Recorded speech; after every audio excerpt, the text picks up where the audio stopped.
I'd like to thank them for not only for the reading, but how much help they were yesterday when we were making, and they did a lot of help with the younger kids as well. You deserve to be happy. I deserve to be happy. With the year that this world has had, we all deserve to be happy. Now, no one can expect to be happy all the time, but every once in a while, hopefully more often than not, everyone deserves a little happiness. Yesterday, over 70 people came here for Merrymaking. We made merry. We made a mess. And I am happy with how many people stayed to clean it up so that you can worship here today. Our youth just showed some of the things that we made yesterday. Some sacred, some secular. All things to make us glad. Earlier we sang, "'Tis the season to be jolly." Why this season? Why be jolly? It's getting colder.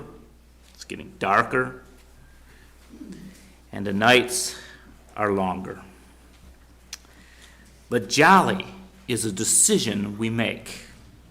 It's a decision that all humans make over the northern hemisphere. Precisely because it's getting colder, we generate some warmth.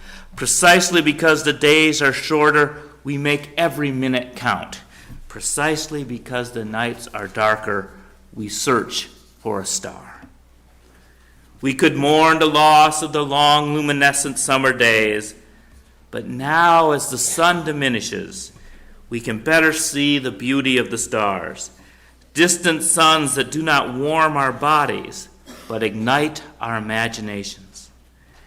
Now that the abundant light is gone, we see the subtle twinkle, like the glimmer in a loved one's eye, and tears of joy. With the darkness of war upon us, we no longer bask in the overindulgence of peacetime. We focus on smaller points of light.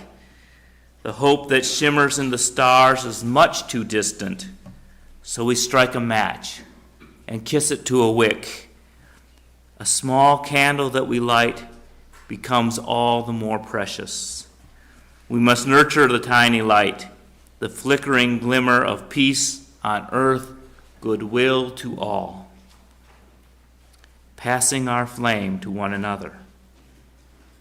Peace is fragile, like a candle, and it's also fragile like a snowflake, descending gently to the ground. The first few are always melted by the heat of the earth, the heat of the battlefield. Yet another comes and melts a little slower, another, and then another, until one finally sticks. More and more until the world is blanketed in quietness, covered in the peaceful calm of a wonderland of winter. This is why we make merry. This is why we rejoice, because we know that the darkest hour can be illuminated by a single candle, and fragile snowflakes working together can still the most bustling city. Peace is possible when we find it and spread it around. It takes courage to admit when we are scared. It takes courage to admit how fragile life is. Courage is not the absence of fear. It is trusting in a future that is unsure. It means living now as we hope our lives will be. This is why we make merry. This is how we build happiness. This is why we create joy. But some of us in this season have sadness. Grief is often related to the loss of love, and we all need to feel love. The holiday season highlights those people who are missing from our lives. I've heard grief described as a hole in one's chest which the wind blows through. And the winter wind is coldest of all. One can stand alone and feel the full force of the wind, or one can huddle with other wounded, winded people, a windbreak for each other. The sensuality of hugs, the savoring of flavors well prepared, putting a little something extra in a meal, having to share in the making, baking, and decorating and eating of cookies. Listening to the voices of others as you sing together, old songs that you thought you knew better. Everyone sings loudly on the first verse. Several of us know the second, and the rest of us fake the second. By the third verse, the song disintegrates, and music is replaced with laughter. Deck the hall, wear festive clothes, put on a show for those you know. Say a holiday greeting to a stranger. The hustle of the season can carry us outside of ourselves, outside of our grief, allowing us to return refreshed, so that when the night is long and silent and calm, fond memories of our loved ones embrace us once more. This is why we make merry. This is how we build happiness. This is how we create joy. The end of the year is a time of taking stock, and sometimes it can bring anger. We are sometimes reminded how family members have disappointed us. We wonder why life is often unfair. We are angry at a world gone mad. We may even be angry at ourselves, feeling guilty about things we have done or have not done. Anger needs empathy, the ability to listen without judgment, to attend to the feelings of one another and of ourselves. We do not need to be proven right or to disapprove. Anger also needs justice. That is why this is a season for helping those less fortunate. It is a time for putting seed out for the birds. It is a season for sending cards even to the people who never respond, letting them know that you still care. It is giving someone a present even when they deserve a lump of coal. This is why we make merry. This is how we build happiness.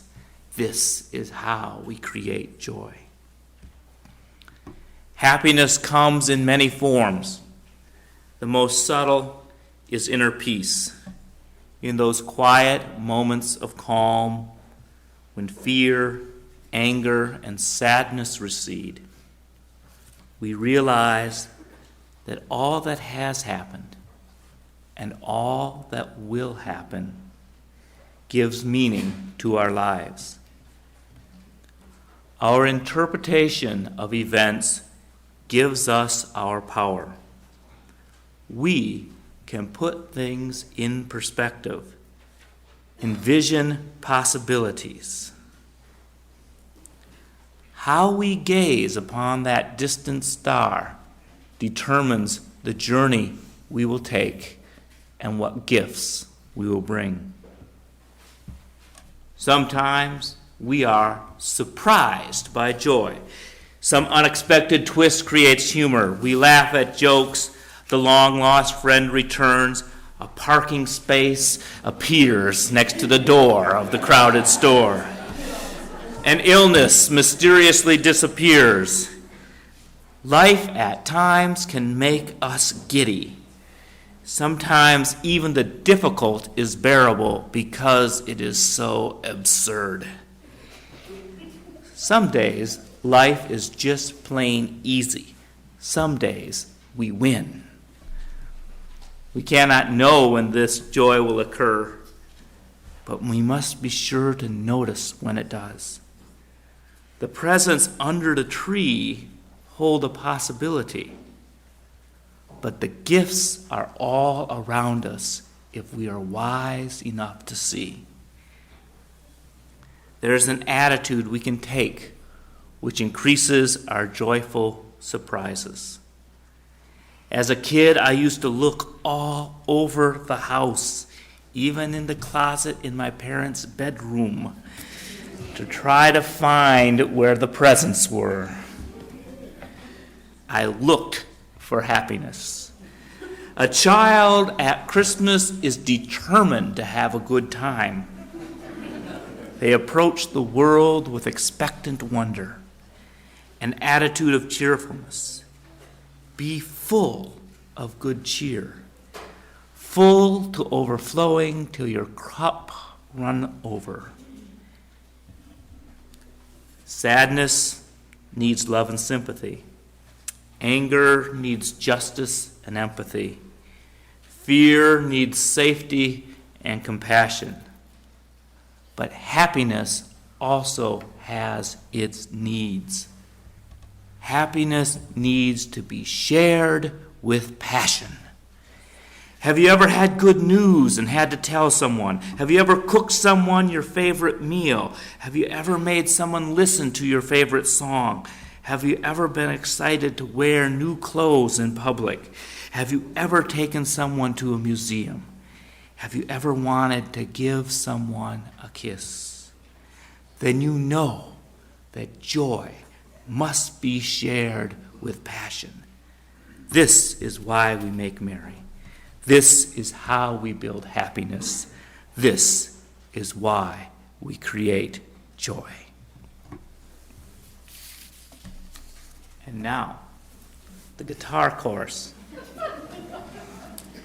will do a song for us about a family situation that might have been difficult when a pagan niece comes to visit her Christian uncle that they haven't seen in years just because it's cold and they need a place to stay, and they wonder, will there be room at the inn?